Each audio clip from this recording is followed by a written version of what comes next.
Pierre Corrier, Bruno Stoup et Benjamin Houry vont nous rejoindre maintenant. Merci messieurs, merci d'avoir été avec nous pour se poser la question de l'intégration du zéro artificialisation net dans les stratégies d'aménagement.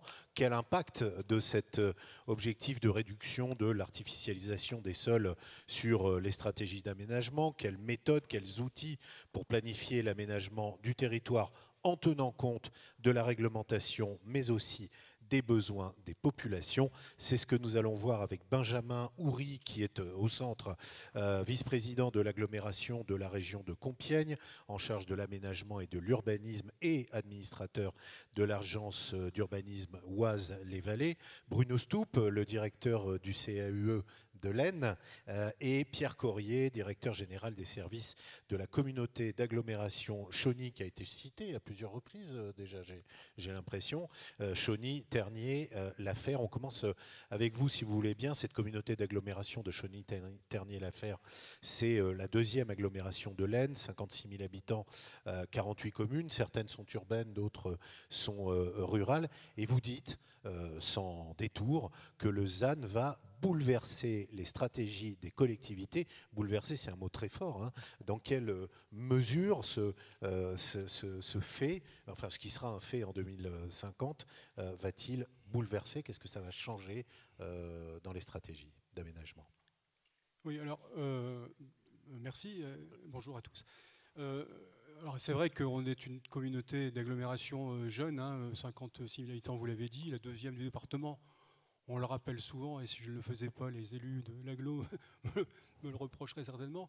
Donc une communauté jeune qui est effectivement quand même à dominante rurale, hein, il faut le dire. Bon, on a deux petites villes-centres qui sont Chauny, 12 000 habitants, et Ternier, 14 000 habitants, grosso modo. Donc, grosso modo, c'est la population de Soissons et ou de Laon. Voilà. Alors, le ZAN, oui, alors ça va bouleverser. J'allais dire que moi, j'ai envie de vous parler des vertus du ZAN, mais vu du point de vue de notre collectivité. J'allais dire, au risque de choquer, qu'on n'a pas fait mieux depuis la Datar en 1962. En 1947, il y a un éminent géographe, Gravier, Jean-François Gravier, je crois, qui a écrit Paris et le désert français, que vous connaissez hein, certainement, ce livre sur le désert français, Paris et le désert français, qui était une ode à la décentralisation économique, on va dire, avant la décentralisation administrative, hein, qu'on a connue à partir de 81-82, et ce qui a effectivement fait certainement réfléchir le général de Gaulle, qui a effectivement en effet créé la Datar en 1962, ce qui a permis, alors délégation à l'aménagement du territoire et à l'action régionale, qui a en effet permis effectivement le développement de métropoles avec une forte dynamique économique hein, sur notre territoire. Jusqu'à aujourd'hui, où vous voyez, c'est la PQR pas du jour, mais de mardi 15 novembre. On parle de la TIRH. La fragilité sociale tape aux portes de la TIRH. Et effectivement, il y a un petit encart sur un territoire victime de la métropolisation. Ça veut dire qu'aujourd'hui, on pourrait écrire Paris, les métropoles et le désert français, quelque part. Et donc, du point de vue effectivement de l'agglomération, on se rend compte que le ZAN, finalement, ça change un petit peu le logiciel et les stratégies aujourd'hui de développement. Et c'est ce qu'on vit hein, sur notre territoire, les stratégies de développement des entreprises hein, qui, aujourd'hui, enfin jusqu'à présent, une entreprise, ses critères de localisation, c'était effectivement la proximité d'un aéroport, d'une gare TGV, l'accès autoroutier immédiat, une main-d'œuvre évidemment disponible et qualifiée, le cas échéant, une offre culturelle, etc. etc. Et aujourd'hui, on se rend compte, et on le vit concrètement effectivement sur le territoire, qu'aujourd'hui, la logique des entreprises, elle change un petit peu et qu'on est plutôt effectivement sur je cherche effectivement du terrain disponible immédiatement, voilà, et je cherche du terrain, si possible, peu cher. Parce qu'aujourd'hui, effectivement, ce qui reste disponible dans les métropoles, c'est des terrains qui... Enfin, il y a peu de terrains qui restent disponibles. Hein. Il y a eu le congrès de l'intercommunalité de France, donc de la DCF, hein, de l'Assemblée des communautés de France, il n'y a pas très longtemps, à Bordeaux. les enquêtes qui ont été faites aujourd'hui, je crois qu'il y a 3% d'intercommunalités en France qui considèrent avoir un foncier de 100 hectares, enfin suffisant pour accueillir une activité industrielle qui nécessite 100 hectares de foncier, à l'heure où on parle effectivement de la réindustrialisation du pays. Donc c'est un vrai problème. Il y en a aussi 70% qui considèrent qu'elles n'ont plus assez de foncier pour continuer à accueillir de l'activité économique. Elles étaient 40% il y a seulement 5 ans, en 2017. Hein. Donc aujourd'hui, on se rend compte que sur notre territoire, on voit arriver en effet des entreprises qui nous disent vous avez effectivement du foncier disponible tout de suite, oui, et pas cher, non, 7 euros du mètre carré. On a une zone d'activité stratégique qui est sur Ternier, en bordure de la D1, pour situer un petit peu le sujet. 80 hectares aujourd'hui disponibles. Sur cette zone d'activité qui a été aménagée en 2009, donc ça fait 13 ans, voilà. On a pu installer donc une déchetterie intercommunale, un centre de transfert des déchets du syndicat départemental de traitement des déchets de l'Aisne. Par le biais de la SEM patrimoniale, donc la CIMEA, dont Nathalie est aussi la directrice, il y a eu effectivement un gros projet industriel qui a été monté avec la construction d'un bâtiment de 6500 mètres carrés pour une entreprise qui était en fort développement à l'époque et qui effectivement a périclité en laissant 350 000 euros de loyer impayés. Et heureusement, avec le partenariat qu'on a pu nouer entre l'AGLO, la CIMEA, ça a permis effectivement de recycler ce bâtiment-là et de le réaffecter à une entreprise, en effet, qui aujourd'hui crée de la richesse. Et puis enfin, une petite entreprise, une entreprise du luxe, qui fait des bracelets de montres de luxe, qui s'est relocalisée, qui était installée à Ternier dans des bâtiments un peu vétustes, qui s'est en effet relocalisée. Et c'est tout. Et aujourd'hui, on voit en effet arriver des logisticiens. Oui, alors c'est vrai que c'est un sujet un peu compliqué, la logistique. Promoteur logistique, nous on avait fait une étude avec Euralogistique, le pôle d'excellence logistique de la région. Et donc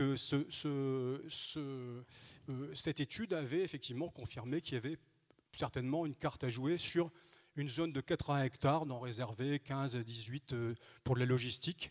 Alors certes, effectivement, sans que ça crée beaucoup d'emplois, mais chez nous, sur notre territoire, qui est qualifié de territoire intermédiaire par l'État, c'est-à-dire intermédiaire, comme la Thiérache, on est les deux territoires intermédiaires de l'Aisne, c'est-à-dire intermédiaire, ça veut dire où on a des difficultés sociales, des difficultés économiques, où effectivement il faut plus travailler sur l'économie sociale et solidaire, où on nous dit oui, l'exogène, pas trop pour vous, parce que vous êtes en plus excentré. Non, aujourd'hui, on se rend compte que c'est plus forcément le cas aujourd'hui. Alors, voilà. Mais ce que vous nous dites, si je l'interprète convenablement, c'est que vous avez profité de la rareté du foncier dans les métropoles ou les grandes agglomérations et que ce déport des entreprises vous a permis d'aménager. Mais le ZAN, c'est plus de surface nouvelle à aménager. C'est ça qui va arriver, y compris pour des territoires comme le vôtre. Comment vous appréhendez cette situation future ? Alors bon, parce qu'il est là le bouleversement. C'est là, bien sûr, c'est le sujet sur le long terme. Nous, c'est pour ça que je dis qu'il y a effectivement le court et le moyen terme où l'objectif, c'est quand même, malgré tout, d'aménager, de commercialiser quand même des surfaces. Oui, mais là, avec une relative liberté. Qui ont été aménagées, oui, bien sûr. Demain, ça sera plus ça. Demain, ça sera plus ça. Demain, ça sera plus ça. Et donc, il faut trouver effectivement des solutions, étant entendu que des solutions, c'est effectivement aller chercher les friches. Aller chercher les friches. Et sur notre territoire, malheureusement, on a vécu quand même quelques catastrophes économiques avec des grands groupes industriels. Alors le plus emblématique de tous, parce que ça va parler à tout le monde, c'est la manufacture des glaces de Saint-Gobain, voilà, qui avait fermé ses portes dans les années 90. Mais on a aussi eu effectivement NMLK à Botor, on a eu Nexans à Chauny, on a eu Arkema à Chauny, avec à chaque fois 50, 60, 100, 150, 200 emplois supprimés. Et à chaque fois avec d'ailleurs un contexte différent, c'est-à-dire NMLK, on a eu la chance, donc c'est un site de 25 hectares, parce que c'est pas un bâtiment qui reste sans affectataire, c'est un site industriel qui n'a plus effectivement de vocation. Et à Botor, on a eu la chance en effet de trouver une PME qui fait de la maintenance de machines tournantes, une machine électrique et qui tourne, hein, qui vient aussi de racheter une entreprise en Israël qui fait des transformateurs électriques. Et on a eu la chance que cet investisseur rachète l'ensemble du site, qui va donc garder une vocation industrielle, ce qui n'est pas le cas, donc, notamment sur Nexans, qu'on a évoqué, qui a été évoqué ce matin. Pour rester sur les stratégies d'aménagement et leur adaptation au contexte dont nous parlons depuis ce matin, je précise que vous avez publié une étude qui est baptisée Plan d'action foncière habitat. Quel était l'enjeu de ce travail et qu'est-ce que ça a produit au bout du compte? Pourquoi est-ce que vous êtes lancé là-dedans? Quelles conclusions vous en tirez? Le plan d'action foncière, alors en effet, vous faites bien de le préciser, qui ne concerne que le sujet habitat, hein, qui est aussi une compétence obligatoire des coms d'agglo. Il a été élaboré en considérant que l'action sur le foncier était un moyen d'atteindre les objectifs du programme local de l'habitat, qui a été élaboré après la fusion donc qui a donné la communauté d'agglomération. Hein. On est resté sur 2017-2018 sur les PLH des anciennes communautés. À partir de 2019, donc on a un PLH effectivement du nouveau périmètre communautaire qui court jusqu'à 2024.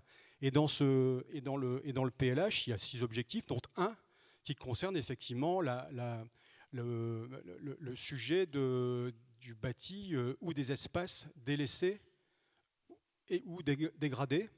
Et donc on considère que l'action sur le foncier va permettre effectivement d'atteindre l'objectif de ce PLH.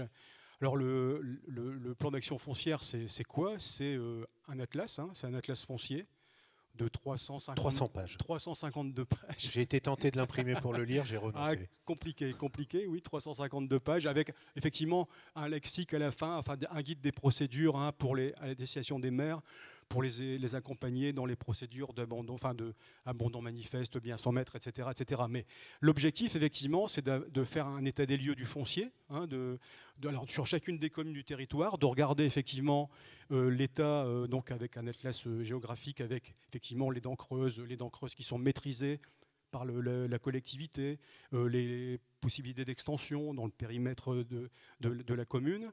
Les friches également, et puis également des éléments sur les contraintes, par exemple les contraintes liées au PPRI, par exemple, hein, c'est un sujet qui est quand même un peu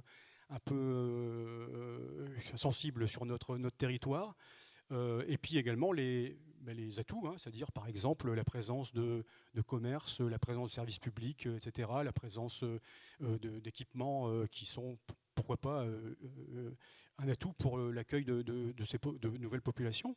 Et en fait, ce qu'on a constaté effectivement dans le cadre de ce plan d'action foncière, alors l'idée, c'est qu'effectivement on puisse identifier ces sites exploitables, que l'on vérifie la volonté politique de faire, hein, parce que bon, parfois les maires disent non, je ne veux pas m'enquiquiner parce que ce bien sans maître, je connais, c'est un citoyen qui est aussi un électeur, enfin bref, bon, ça peut arriver, voilà, ça arrive tout le temps, et donc c'est d'identifier effectivement les volontés politiques, et puis, puisque l'argent public est quand même rare, et de plus en plus rare, l'idée c'est effectivement de regarder où sont les priorités et où il est nécessaire de faire porter les efforts, y compris financiers, sur des sites effectivement stratégiques. Et on retrouve effectivement dans ce cadre-là la requalification de la friche Nexans, qui de toute façon n'aura pas de vocation, une vocation économique comme elle l'avait auparavant, peut-être une vocation effectivement d'habitat. On retrouve le sujet de la manufacture des glaces de Saint-Gobain, et on retrouve effectivement un certain nombre d'informations intéressantes sur les dents creuses. Je voulais insister là-dessus parce que l'intérêt du PAF, il est quand même, du plan d'action foncière, il est quand même là, c'est qu'on a un objectif de construction neuve, hein, dans le cadre du PLH, qui est, l'État nous dit qu'effectivement il est trop ambitieux, ce qu'on veut bien croire. Donc le PLH l'a réduit de moitié. Aujourd'hui, on est sur un objectif de 160 logements par an. 160 logements par an sur les 48 communes de notre agglo. On a identifié c'est pas si mal, mais bon, 160 pour 48 communes, bon, ça reste, oui, relativement modeste par an. 960 pour la durée du PLH. On a identifié 1400 dents creuses, 1400 dents creuses sur le territoire, avec 240 dents creuses qui sont maîtrisées aujourd'hui. Ça veut dire que donc là, pour le coup, sans beaucoup d'efforts, la densification et la recentralisation du logement, c'est possible. D'où la preuve. Hein, en tout cas, c'est tout l'objectif. Et d'ailleurs, l'idée, alors, c'est aussi de travailler sur l'habitat ancien et de justement limiter l'offre de construction neuve en disant que le manque d'offre sur la construction neuve, justement, va permettre effectivement aux investisseurs de s'orienter sur l'habitat ancien. Ouais. C'est juste au moment où vous arrêtez que je me mets à regarder mes questions, comme quoi j'étais pas sur le coup. Les friches, c'est vu, la réglementation. Oui, là vous êtes en plein. Enfin, le diagnostic est terminé. Maintenant, il s'agit de passer à l'action. Vous nous avez dit occuper les dents creuses. Est-ce que vous êtes staffé d'une part? Est-ce que vous avez les équipes qui est nécessaires? Et est-ce que vous considérez que les outils mis à votre disposition, par l'État tout particulièrement, sont les bons? Ou est-ce que vous rencontrez des difficultés opérationnelles pour mettre en œuvre la stratégie née de ce document d'observation et de diagnostic? Des outils, il y a toute une flopée. Hein, des outils, il y a effectivement les outils d'études, par exemple. Pour revenir sur le sujet des friches industrielles, on a mené sur Chauny, par exemple, et sur Ternier d'ailleurs, une étude sur les quartiers de gare, puisque en fait c'est une friche urbaine. La friche Nexans, c'est une friche urbaine qui est située à l'intérieur de la ville et à proximité de la gare. Donc on a déjà effectivement une vision sur le devenir du site. Hein. Après, encore faut-il mettre les moyens en face. Après des outils, oui, il y en a d'autres. Il y a les outils coercitifs, il y a les outils fiscaux.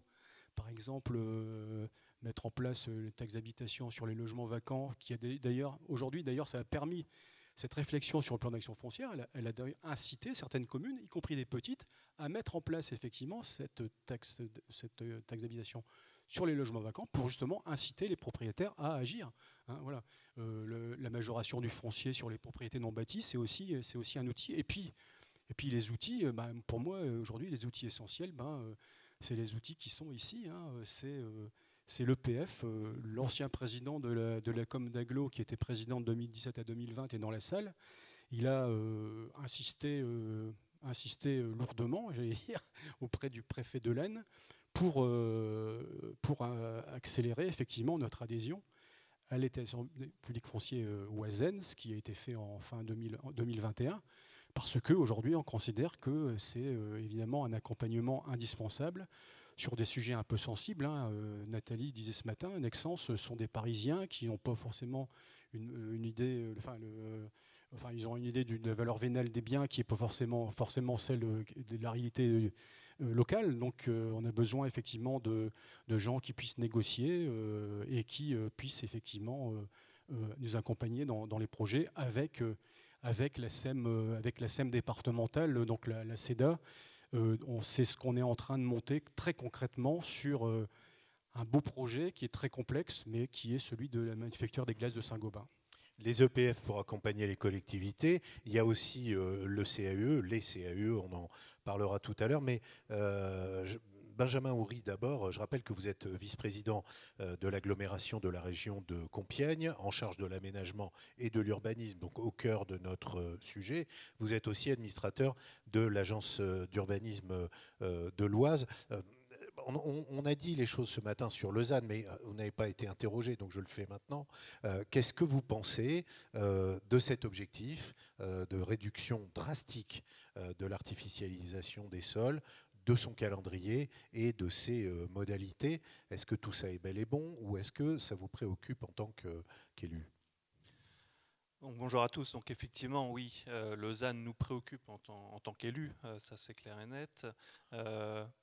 Mais je vais rajouter, vous m'avez présenté, mais je vais rajouter quelque chose, c'est que je suis aussi agriculteur. Donc j'ai cette Ce double que j'ignorais. casquette. Voilà, ce que vous ignoriez.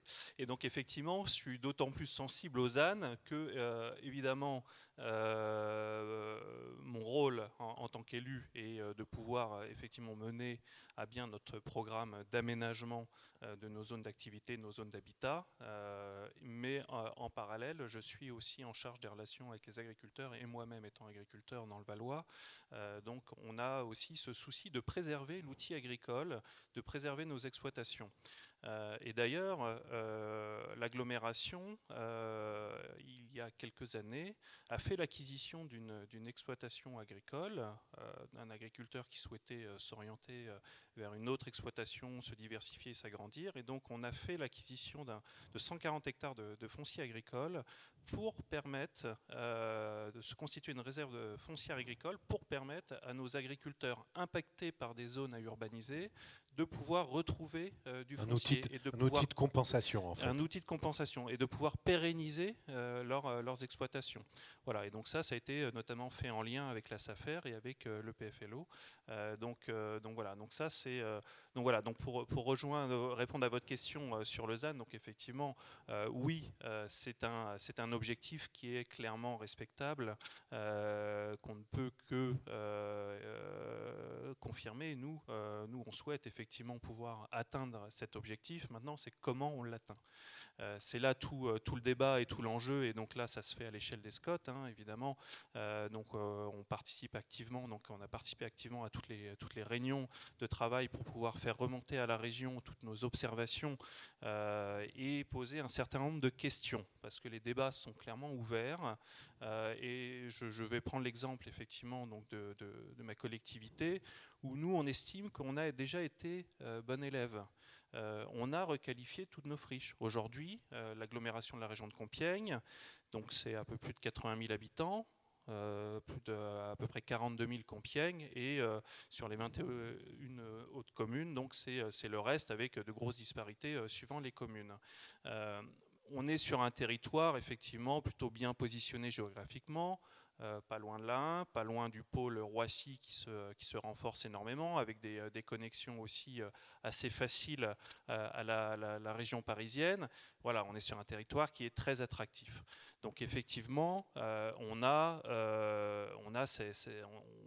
toujours eu cet enjeu de pouvoir offrir la capacité de logement et la capacité de foncier pour des entreprises qui souhaitaient s'installer ou se développer sur notre territoire. Et quand il y a une quinzaine d'années, on a perdu l'ensemble de nos régiments militaires à Compiègne, 6 régiments qui sont partis, donc on a récupéré, et c'était effectivement, c'était un peu choquant à l'époque, mais on s'est dit quelle belle opportunité de pouvoir récupérer tout ce foncier. Donc l'agglomération s'est portée acquéreur de l'ensemble de ce foncier pour pouvoir requalifier ces espaces donc en zone d'habitat ou en zone d'activité. Et donc on a mené tout ce travail, et là c'est en train de se terminer, puisque la dernière grosse friche militaire qui s'appelle le Camp des Sablons, qui est celle que vous trouvez quand vous arrivez depuis Soissons, vous arrivez à Compiègne, donc est en phase terminale d'aménagement. Et donc effectivement aujourd'hui, l'agglomération de la région de Compiègne n'a plus de friche à requalifier en zone urbaine qui permettrait effectivement de pouvoir ne pas s'étaler. Justement, ça veut dire que vous n'avez plus de réserve. Eh ben, on n'a plus de réserve sur effectivement en zone intramuros. Voilà. Mais effectivement, donc on a de la réserve, on a des zones dans le cadre de notre PLUIH, on a des zones à urbaniser à l'extérieur, des zones dont on maîtrise le foncier, notamment à travers cette grosse acquisition qu'on a faite, et qu'on souhaite effectivement préserver, parce que évidemment on a quand même des objectifs en termes de développement économique pour pérenniser nos entreprises, leur permettre de se développer sur notre territoire. Et on en a là quelques-unes, on en a quelques exemples. On a Matra qui est en train de déménager de la Croix-Saint-Ouen donc à Venette, parce qu'elle se développe. On a Plasticomium qui a fait récemment une annonce de l'ouverture d'un nouveau site, là aussi sur notre parc du Bois de Plaisance, notamment dans le cadre du développement des moteurs moteurs à hydrogène. Donc voilà, donc on a un certain nombre d'entreprises, de fleurons de l'industrie qui sont installées, qui souhaitent se développer, et parallèlement, on a besoin effectivement de fournir des logements. Hein. Donc vous parliez 160 logements, je crois. Bon, nous, c'est 500 logements à l'échelle de nos 22 communes par an qu'on doit fournir, dont 300 logements, rien que pour maintenir le niveau de population sur notre territoire, compte tenu du desserrement des familles, desserrement des ménages, le vieillissement de la population, la décohabitation.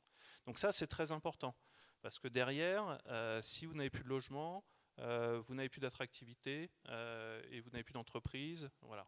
Donc c'est clairement, aujourd'hui, toutes ces questions sont ouvertes. Donc nous, la question qu'on pose, c'est quid de toutes nos friches, nos anciennes friches qu'on a pu et donc on a déjà requalifiées. Donc est-ce que effectivement les calculs, ce calcul de réduction de l'étalement urbain s'applique aussi pour ceux qui ont déjà requalifié leurs friches, qui n'ont plus rien, qui n'ont plus réellement de dents creuses. Ça pose aussi la question des grands projets. Hein. Je pense que vous l'avez évoqué ce matin, mais effectivement, on est impacté par Magéo et le canal Seine-Nord-Europe. On est impacté aussi par donc des nouveaux axes routiers qui vont aussi se développer compte tenu voilà, de l'attractivité du territoire. Donc tout ça, comment on en tient compte dans les calculs? Donc voilà, c'est tous les sujets qu'on a adressés à travers toutes ces réunions au niveau des SCOT et qu'on a fait remonter à la région en disant bon bah voilà, on est d'accord sur l'objectif, cependant comment est-ce qu'on met ça en application et qu'est-ce qui est décliné sur chacun des territoires. Quand on évoquait le PFLO et ses services, des élus disaient c'est très bien parce que ça nous apporte une ingénierie qu'on n'a pas dans nos collectivités. Vous siégez, vous, dans une agence d'urbanisme. Quel est l'intérêt de ce type de structure qui n'est pas du tout, enfin dont le métier n'est pas le même que celui d'un EPFL, évidemment? Oui, donc effectivement, donc, nous on est donc l'agglomération de la région de Compiègne, au même titre que 4 autres EPCI, donc est fondée et est adhérente donc à l'agence d'urbanisme Oise-les-Vallées, qui est une agence qui aujourd'hui fête ses 20 ans, qui nous a aidé effectivement dans notre planification stratégique. On s'est doté d'un PLUIH. Donc, il y a 2 ans, enfin 3 ans, 2019, approuvé en décembre 2019, donc à l'échelle des 22 communes. Là, c'est une des réalisations concrètes sur lesquelles, effectivement, Oise-les-Vallées nous a aidés, parce qu'il y avait des plans d'occupation des sols, il y avait des PLU locaux, il y avait le programme local d'habitat. Donc, nous, on a intégré le programme d'habitat dans le PLUIH. Donc, tout ça, ce travail a été réalisé grâce à Oise-les-Vallées. Donc, Oise-les-Vallées nous aide donc sur la planification stratégique en termes de politique de l'habitat. Effectivement, régulièrement, donc, on leur demande de faire des études. Alors, vous savez qu'à Compiègne, on a notamment l'Université de technologie de Compiègne qui se développe fortement, et on a aussi l'ESCOM. Donc, on a une grosse population d'étudiants. Donc, qu'est-ce qu'il faut aujourd'hui qu'on fasse en termes de logement pour étudiants? Il y a le parc privé, il y a les résidences étudiantes. Est-ce que c'est suffisant? C'est pas suffisant compte tenu des perspectives d'évolution de l'université?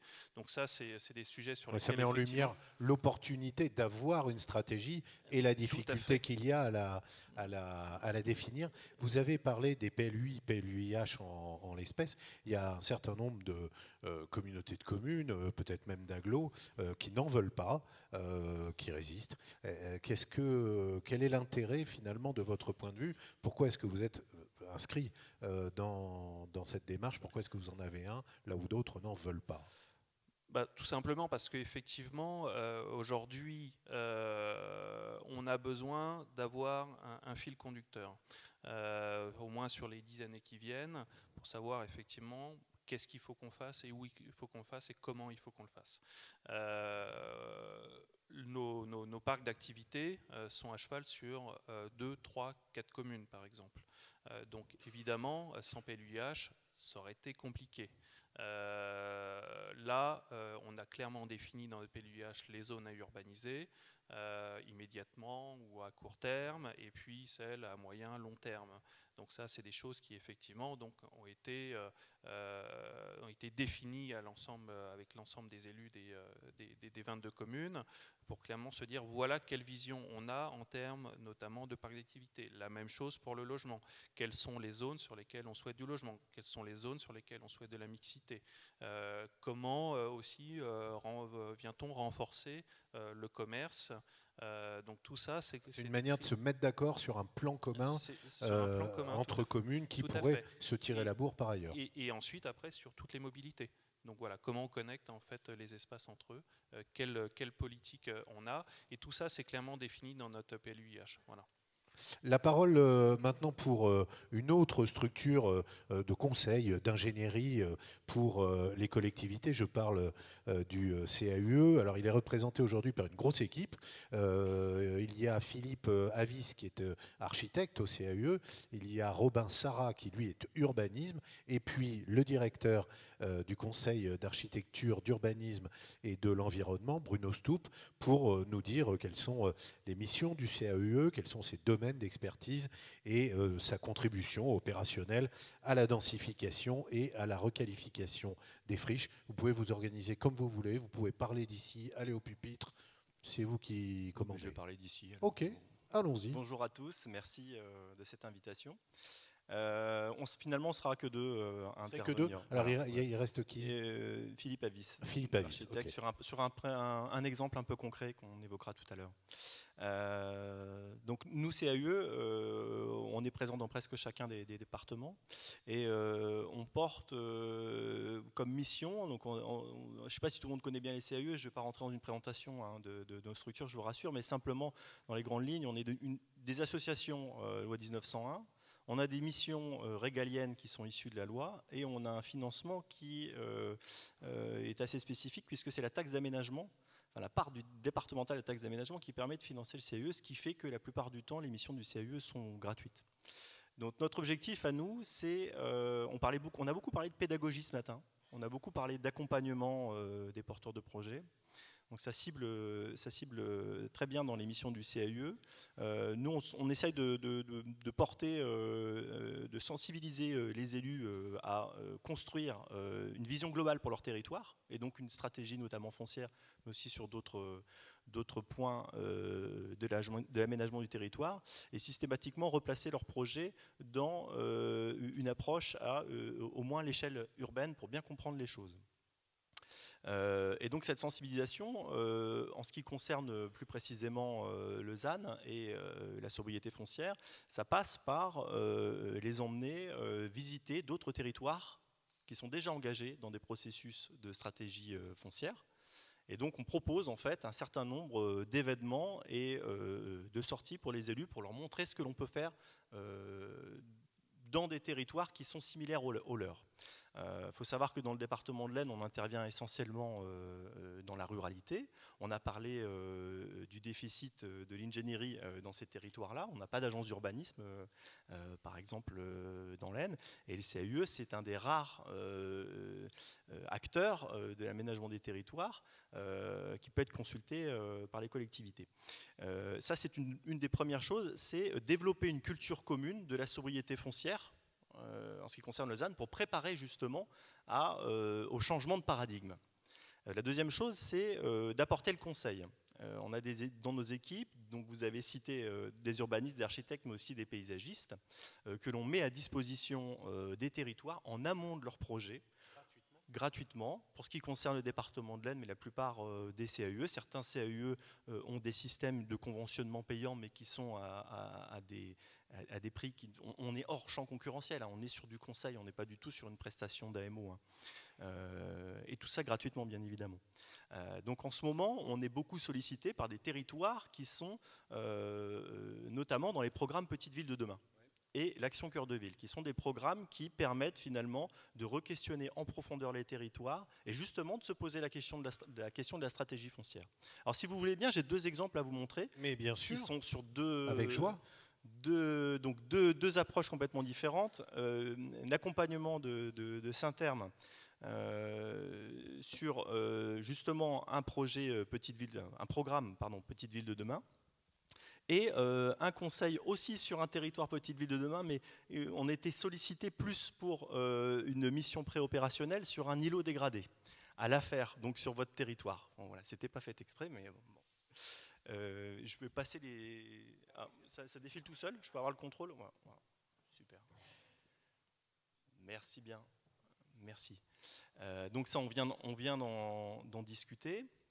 Donc chose importante, hein, notre intervention, elle est faite pour construire cette culture commune autour de l'aménagement durable des territoires, mais elle sert surtout à préparer l'intervention des professionnels et des AMO qui eux, vont participer à la construction du projet. Nous, on intervient vraiment sur des phases très en amont dans la définition du projet et pour aiguiller justement la démarche.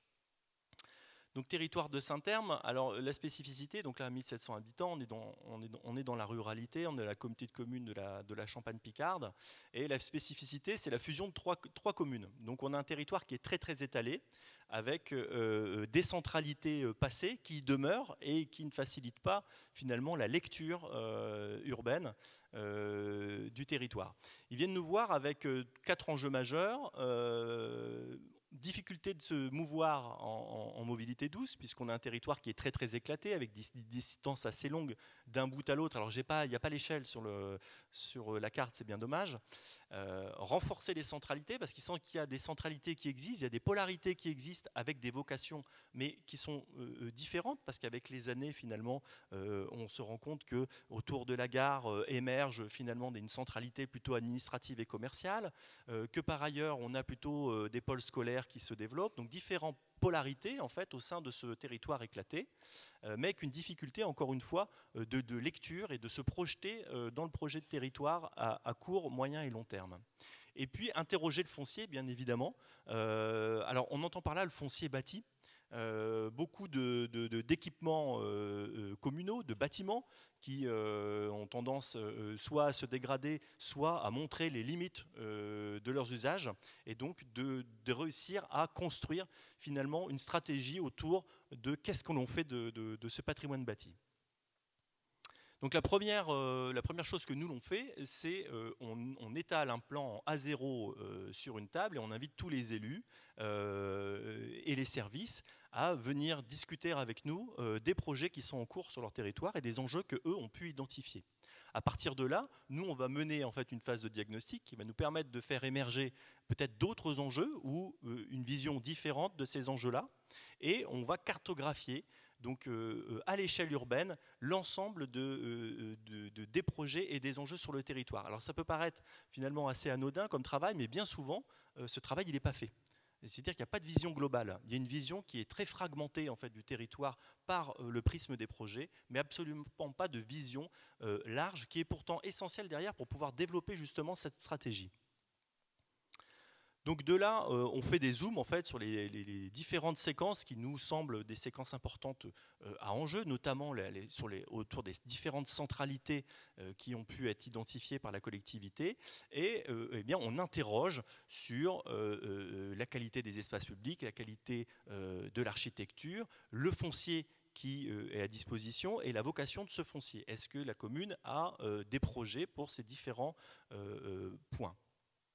Donc là, je ne veux pas tous vous les faire, hein, mais à chaque fois, précédemment, c'était le pôle gare avec plutôt un pôle administratif. Là, on est plutôt sur un pôle autour d'un groupement scolaire. Tout ça, en fait, va nous permettre de mettre en place en fait, une stratégie d'action, le plan d'action, qui, pour ceux qui connaissent Petite Ville de demain, va constituer finalement le cœur du réacteur de ce qu'on appelle l'ORT, l'opération de revitalisation du territoire. On parlait ce matin qu'il n'y a pas de, surtout en ruralité, hein, mais il n'y a pas de stratégie foncière menée sans avoir une stratégie pour la revitalisation de son territoire. On entend bien que la sobriété, elle doit être mise en perspective par rapport à un projet de territoire.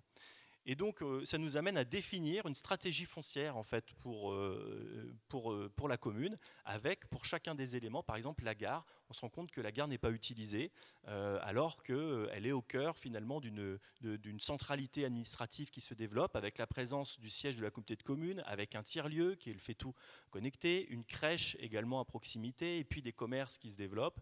Et là, on attire l'attention des élus sur le fait que cette gare-là, eh bien, c'est une opportunité à saisir pour, par exemple, pouvoir installer la mairie qui est un petit peu à l'étroit et qui est un petit peu exemptée du territoire. Voilà, des choses que la tête dans le guidon, ils n'ont jamais eu cette idée-là. Et finalement, en creusant un peu, on se rend compte qu'il y a également un problème pour la bibliothèque qui est un petit peu à l'étroit. Alors on a un grand bâtiment qui pourra abriter la gare, par exemple, et la bibliothèque. Bon, je ne vais pas tous vous les faire, mais une ancienne école, la commune avait un projet d'y créer du logement. Finalement, on se rend compte que c'est peut-être pas opportun et que c'est peut-être plus intéressant dans cette ancienne école de plutôt de ramener soit un espace d'exposition, puisqu'on a une résidence d'artistes à proximité qui est complètement en vase clos. Ça veut dire que la résidence d'artistes très importante, qui reçoit des artistes très importants, finalement les habitants n'en profitent pas. Ça ne sort pas. Donc pourquoi ne pas créer finalement une offre culturelle en lien avec cette résidence d'artistes? Alors en même temps on construit le projet de territoire et puis en même temps on interroge le foncier pour voir quelles réponses on peut trouver dans le foncier. Hein, c'est pas une réflexion sur le foncier comme ça juste à se dire mais qu'est-ce qu'on fait de ces bâtiments, hein? Voilà, dans l'ancienne poste, par exemple, on a aussi une ancienne mairie. Alors, chaque bâtiment, comme ça, est passé au crible. Je ne vous le détaille pas, c'est juste pour que vous compreniez, en fait, la méthodologie qui est mise en place. Je vous interromps parce que Philippe Avis doit intervenir, je regarde l'heure. Et allons-y. On m'a demandé une clôture précise parce qu'il y a certains d'entre nous qui doivent reprendre des trains. Justement, c'est à toi. Et ben voilà, habile transition, formidable. Vous pouvez vous installer au public, monsieur, si vous le souhaitez. Philippe Avis, donc, qui est architecte au CAUE.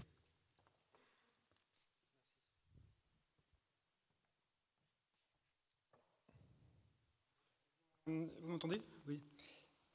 Donc la commune de La Fère, 2838 habitants, s'était engagé dans l'acquisition d'un îlot. Vous voyez ici en photo l'immeuble en question. C'est un immeuble assez compliqué parce qu'il est sur 2 parcelles cadastrales, mais en fait c'est la composition de 4 immeubles très anciens qui sont imbriqués les uns dans les autres. Et donc la première question qui nous était posée, c'était qu'est-ce qu'on peut faire de ce bâtiment qui est en cours d'acquisition, par quel bout on commence? Alors, j'appuie sur quel bouton? Le vert? Ah oui. Alors, la première visite qu'on a pu faire sur place, c'était pour rencontrer les élus, pour se faire une première idée de ce dont on parlait. Donc, en fait, comme le bâtiment était en cours d'acquisition, on n'avait pas encore les clés de tous les locaux, mais ça nous a permis de mieux comprendre le problème. Et en fait, ce sont les bâtiments en bleu, les bâtiments 2 et 3 sur lesquels on était interrogés. Mais sur cet îlot, en fait, il y avait beaucoup d'enjeux, puisqu'il y avait aussi le bâtiment numéro 1, c'est donc une salle des fêtes, hein, qui comprend aussi des locaux associatifs et un logement, qui est un bâtiment qui est à la fois pas très joli et puis sous-utilisé et en mauvais état, qui bloque un peu les choses au cœur de l'îlot. Il y avait le bâtiment 5, qui était un bâtiment qui était une ruine, puisqu'il avait brûlé. Il y avait le bâtiment 6 là-haut, qui est une opération d'eau Eric, donc qui était en pleine rénovation. De l'autre côté du cours d'eau, il y avait aussi une halle métallique qui date du 19e siècle, qui servait de garage, mais qui était là aussi sur lesquels il y avait des enjeux. Donc en fait, finalement, on est revenu, on a visité tous ces bâtiments, tous ces lieux pour voir quelles étaient vraiment la façon dont il fallait, ce qu'on pouvait proposer de plus que simplement sur le bâtiment. Donc après, ce qu'on a fait aussi, donc on a revisité les bâtiments, dessiné des plans sommaires, parce que souvent il n'existait pas de plan des bâtiments, donc on fait une première approche pour pouvoir se repérer dans des bâtiments qui sont assez compliqués. Et puis on est aussi, on a donc travaillé aussi avec notre paysagiste pour parler aussi du cœur d'îlot, parce qu'une des idées, ce serait que pour que le bâtiment principal sur lequel on était interrogé puisse vraiment être réhabilité correctement avec des logements, des commerces au rez-de-chaussée, des logements dans les étages qui soient faciles d'accès, il aurait fallu qu'on puisse accéder depuis le cœur de l'îlot. Donc une des propositions qu'on a faites, ce serait de recomposer complètement le cœur de l'îlot avec 2 options, soit conserver le bâtiment, la salle des fêtes, en la remaniant, soit carrément en la démolissant et en ouvrant carrément le cœur d'îlot en faisant un espace vert, un espace public, et aussi une connexion finalement entre la rue de la République, qui est en bas, c'est la rue principale où il y a les commerces, et au nord de notre îlot, c'est là où il y a de très grands parkings en fait. Donc ça arrangerait aussi, ce serait plus fluide entre les stationnements et la partie commerce. Donc vous voyez comment on a procédé, on a fait des croquis, on a fait des vues 3D pour qu'on comprenne mieux aussi les problèmes de volumétrie, parce que c'était très compliqué comme site, puisqu'il y a des bâtiments anciens, il y a des bâtiments qui ont été démolis, des bâtiments qui ont été agrandis, et il n'existe pas d'angle de vue, si vous voulez, où on comprend bien toutes les problématiques. C'est pour ça qu'on a dessiné des vues 3D pour qu'on comprenne l'imbrication des projets. Alors, ici, par exemple, c'est voilà, ce genre de plan qu'on a redessiné. Donc, vous voyez que c'est assez sommaire, mais on a quand même les bonnes proportions. Et surtout, on a bien compris comment fonctionnent les différents niveaux. Et on peut donc proposer une réorganisation du bâtiment avec, au centre, un espace avec des escaliers, des ascenseurs qui peuvent relier les demi-niveaux de ce bâtiment. Et on propose aussi une réorganisation de tous les appartements qui sont dans les étages pour ne plus avoir d'immenses appartements, mais plutôt des petits appartements, des studios, des 2 pièces, des 3 pièces, qui correspondent plus à la demande dans le centre-ville. Et là, on s'apercevait qu'on pouvait faire à peu près, je crois, 13 logements de cette dimension, alors qu'aujourd'hui, peut-être qu'il n'y avait que 4 logements. Et donc, l'ancien garage qui était de l'autre côté du petit cours d'eau, vous voyez à quoi ça ressemble aujourd'hui, c'est vraiment d'une tristesse terrible.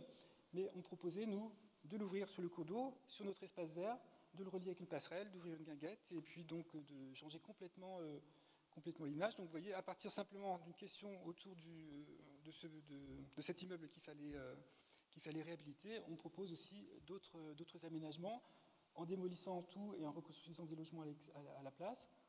Ah, puis, ben, voilà une autre proposition pour la salle des fêtes. Donc on avait proposé dans un cas de la démolir complètement. Dans une autre solution, on propose, vous voyez, de la réaménager pour qu'elle ne jure pas autant avec le reste de la ville, pour qu'elle ait des accès différents et depuis l'extérieur, pour qu'on puisse aussi relier la rue de la République avec le petit square qui serait dessiné le long du cours d'eau. Je ne sais pas si je peux revenir en arrière. Vous voyez la différence, voilà. Donc c'est sous forme de croquis pour donner une image en fait et donner aussi envie aux élus de modifier un peu le cadre de vie, quoi. Alors, je crois que c'est la dernière. Voilà. Bon. Et merci à vous de cette présentation. Vous pouvez vous joindre à nous si vous voulez. Nous avons quelques minutes pour prendre des questions, des témoignages, des objections. Vous avez, mesdames et messieurs, la parole. Il y a un monsieur qui se manifeste là à peu près au milieu. Bonjour, monsieur. Rebonjour, hein, toujours monsieur Mallet, président du Roseau. Moi j'avais une question pour monsieur Houry, puisque vous avez parlé du foncier disponible sur l'agglomération de Compiègne, sur l'Arc. Et vous avez dit, nous on a un impact avec le canal, vous avez dit, c'est votre phrase, et je ne vous ai pas entendu parler d'une opportunité. Alors je vous dis ça pourquoi ? En fait, on a un projet structurant dans les Hauts-de-France qui est porté par la région, dont on parle depuis ce matin, le canal Seine-Nord, avec le projet Magéo. Et enfin, moi, dans l'Oise, je n'ai jamais entendu, pour l'instant, les représentants des différentes EPCI qui sont situés le long de ce canal de parler d'opportunités, parler de contraintes foncières. Donc moi, la question que je voulais vous poser, est-ce que ce n'était pas là un enjeu régional qui vous aurait permis, ou qui vous permettrait, parce que c'est encore possible, de faire un interscot entre Noyon jusqu'au sud de l'Oise, hein, donc jusqu'à quasiment Boran, et de se dire, on a là une opportunité économique qu'il faut qu'on saisisse à plusieurs, il faut qu'on regarde des enjeux, parce que peut-être des friches industrielles, il n'y en a plus beaucoup chez vous, mais il y en a peut-être un tout petit peu au nord sur Noyon, il y en a peut-être un tout petit peu au sud de chez vous. Se dire, finalement, on a un enjeu en commun, on a une opportunité, et on a un canal qui va nous traverser, qui va être extrêmement structurant, et qui, on nous a dit ce matin, devrait décarboner fortement le transport. Et moi, la question, c'est finalement les entreprises que vous accueillez, Plasticomium, enfin, on ne va pas tous les citer, j'en connais quand même pas mal sur votre agglomération. Est-ce qu'elles vont profiter du canal ? C'est-à-dire, est-ce qu'elles vont mettre des conteneurs sur les bateaux ou est-ce qu'elles vont continuer à mettre des camions sur l'autoroute A1 ? Benjamin Houry. Alors effectivement, merci pour votre question.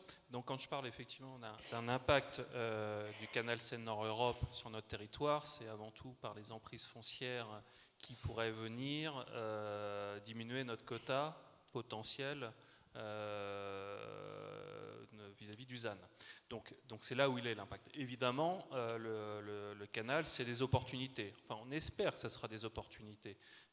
Parce que, effectivement, si demain, on ne peut pas permettre à certaines entreprises de pouvoir créer les infrastructures pour pouvoir décharger des barges ou recharger des barges ou interconnecter un port fluvial avec du ferroviaire, ça ne servira pas à grand chose.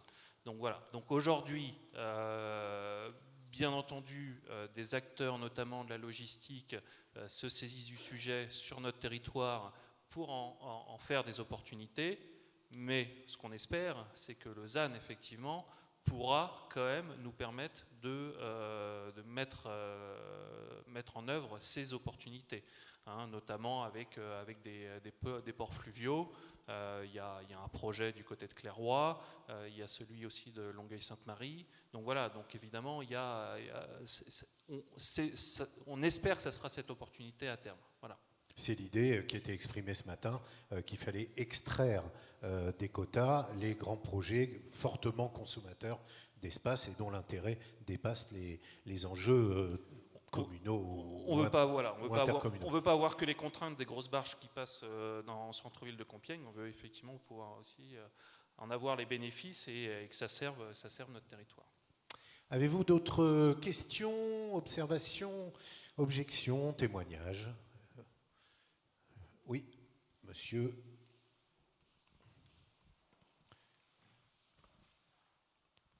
Bonjour, monsieur. Bonjour, Jean-François Bucco, je suis directeur de l'établissement public foncier de Loire-Atlantique. Vous avez beaucoup parlé de l'acceptabilité du ZAN pour les élus, des différents enjeux qu'il va falloir traiter. Il y a quand même un sujet important, et la réflexion me vient à la présentation de monsieur, c'est la question de l'équilibre économique des opérations. Et là, ma question s'adresse tout autant à monsieur Corrier qu'au CAUE. En fait, c'est sur des opérations comme celle que vous venez de nous présenter. Qu'est-ce que vous présentez aux élus en termes d'équilibre économique d'opération? Parce qu'un garage automobile, c'est évidemment une friche, c'est évidemment un moyen de répondre à cette problématique de ZAN, puisqu'on parle bien de net. Donc, mais c'est comment, en fait, vous allez vous proposer une solution qui permette aux élus de répondre à un équilibre économique qui est toujours difficile à toucher, notamment quand on va mettre du logement dessus, parce qu'il y a des questions de dépollution. Et puis du coup, peut-être au directeur général des services, comment vous, dans le cadre de la mise en œuvre de votre PLH, vous anticipez ces sujets qui vont être fondamentaux? Alors, je ne sais pas qui veut répondre. Ah, c'est Bruno Stoup, finalement. Il pensait que c'était à vous de le faire. Oh, pardon, oui, c'est bon. Nous, dans notre rôle, c'est vrai que l'idée, en fait, c'est d'essayer de brosser toutes les options possibles de requalification et de réhabilitation du bâtiment. Les personnes qui travaillent au CAUE sont des professionnels qui ont des activités par ailleurs, qui ont une certaine habitude de mener ce type de projet en tant qu'architecte maître d'œuvre ou urbaniste ou paysagiste en fonction de la question qui nous est posée.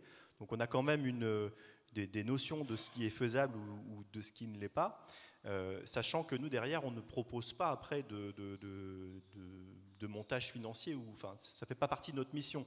On fait une proposition qui, elle, va après être reprise ou pas par les AMO, et en l'occurrence sur l'exemple qui vous est donné, on travaille en amont de la CEDA, qui pourra, elle, par contre, dans le cadre de ses missions, pouvoir définir la faisabilité financière et éventuellement le montage qui pourra être proposé pour ce projet. Mais c'est justement de faire tout le travail en amont de la faisabilité technique, entre guillemets, et qui doit bien évidemment être croisée après avec une faisabilité économique. Pierre Corrier, la question s'adressait aussi à vous sur finalement la viabilité économique, la faisabilité de ce type de projet. Ben oui, c'est une très bonne question. Et on vous remercie de me l'avoir posée. C'est vrai qu'on n'est pas, nous, on n'en est pas encore effectivement à l'évaluation financière, mais on sait que de toute façon, on a un sujet. Hein. Le sujet, c'est que l'équilibre financier, il se fait aussi par la revente des terrains qui ont été dépollués, aménagés. et qu'on l'a vu tout à l'heure, enfin je l'ai dit tout à l'heure, hein, nous on vend des terrains, effectivement, des terrains à vocation économique, hein, notamment à un prix qui est effectivement le plus bas qui puisse exister dans les Hauts-de-France et ailleurs. Donc forcément, à un moment donné, c'est bien évident, hein, pour l'équilibre financier de l'opération, c'est pas pareil si on vend un terrain à 7 € du mètre carré ou si on le vend 50 € du mètre carré. Donc il va falloir, c'est pour ça que je disais tout à l'heure qu'on essayait de cibler effectivement des projets prioritaires. Donc on ne peut pas tout faire. J'ai pris l'exemple du plan d'action foncière, hein, mais c'est pareil sur l'économie, hein, on ne peut pas tout faire. On cible des sites prioritaires et sur lesquels effectivement on va aller mobiliser toutes les aides possibles et imaginables, y compris des participations de l'agglo lorsqu'elle est maître d'ouvrage, bon, ça n'a pas de doute, ou lorsqu'elle n'est pas, dans le cadre de fonds de concours, par exemple, sur des projets qui sont portés par des communes, par exemple. Mais c'est une question aujourd'hui qui se pose parce que nous, on n'en est pas encore effectivement au stade, on en est aux prémices, hein, de tout le travail sur effectivement, notamment sur les friches.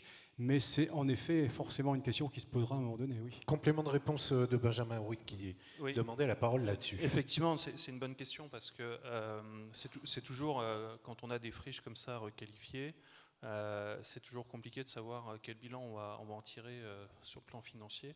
Donc on constitue des ZAC et puis la ZAC a son bilan. Et régulièrement, je parlais pour l'Arc, hein, l'agglomération de la région de Compiègne, donc on a des déficits effectivement sur nos ZAC parce que l'équilibre entre les dépenses liées à l'aménagement de ces zones, éventuellement à la dépollution, à ce genre de choses, ne sont pas forcément compensées par les recettes foncières, d'autant plus qu'à chaque fois on essaye d'y inclure des équipements publics, des équipements d'intérêt collectif, donc avec des décotes foncières, de la mixité sociale avec des logements sociaux où là aussi donc on applique des décotes foncières, et donc évidemment on n'arrive pas forcément à un équilibre. Donc ça c'est là où tout l'intérêt aussi du PLUIH, c'est d'arriver à cibler effectivement toutes ces zones d'aménagement et de se dire à un moment donné comment on arrive à planifier dans l'ensemble du budget aménagement de l'agglomération, comment on arrive à planifier tout ça dans le temps pour arriver à absorber ces déficits. Voilà. Donc, et aussi pour la réhabilitation d'ailleurs, hein, j'ai en tête là un petit exemple qu'on a choisi au bac d'un bâtiment effectivement donc un bâtiment ancien donc avec le PFLO où effectivement on sait très bien que pour le bailleur social qui va acquérir ce bien et qui va faire l'opération, donc c'est compliqué, et donc là évidemment donc là aussi nous on a des participations financières permettant de pouvoir sortir cette opération. Donc là c'est vraiment la politique de chaque territoire de vouloir à un moment donné sortir, entre guillemets, j'ai envie de dire, du bourbier, certaines zones d'aménagement qui sont compliquées, où effectivement on se retrouvera au final avec un déficit, mais ce déficit, voilà, on arrive à le planifier et à l'absorber dans le temps. Merci à vous, Benjamin Houry, vice-président de l'agglomération de la région de Compiègne. Merci aussi à Bruno Stoup, le directeur du CAUE, et à Monsieur Avis, architecte au sein du CAUE, et à Pierre Corrier, le directeur général des services de la communauté d'agglomération Chauny-Ternier-Laffère. Applaudissements pour eux, s'il vous plaît.